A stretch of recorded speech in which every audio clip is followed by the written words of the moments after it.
Tifu by adopting a cat that might be my reincarnated grandma. Okay, so this happened about 3 weeks ago and I still don't know how to explain it. Without sounding completely insane, but here we go anyway, buckle up, cause this is about to get weird real fast. So I moved into a new apartment in this older building kinda. Creepy, kinda charming, the kind with wooden floors that creak when you breathe. And I was feeling kinda lonely, so I decided to adopt a cat, because obviously, a cat would fill the void in my soul faster than therapy or human connection, right? So I go to the shelter, and there she is, this old fluffy gray tabby with the grumpiest face you've ever seen, like she was silently judging every life choice I've ever made. And I was like, yes, that cat gets me. So I bring her home and name her Gertrude, which felt like an appropriate grandma name for such a sassy little creature, and at first everything is normal. She ignores me. I pretend not to care, the usual dance. Then weird stuff starts happening. She starts sitting in my grandma's old rocking chair, and I mean this chair came from my childhood home. My grandma used to knit in it for hours, and suddenly this cat just claims it like she owns the place, and it rocks when she's not in it, which should have been red flag number one.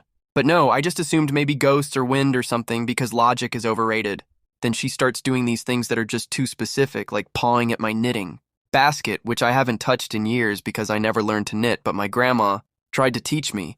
And now this cat is literally dragging yarn across the living room. Like she's about to knit a sweater, and once I woke up to her sleeping on my chest, and I swear she was purring in a rhythm that sounded exactly like my grandma's old lullaby, the one she used to hum when I was sick, and I sat there blinking at the ceiling, wondering if I was still dreaming or if I had actually adopted a feline reincarnation of my dead grandmother. And the weirdest part is the way she looks at me, like there's this deep judgment in her eyes, like she knows I haven't done my taxes yet and she disapproves anyway.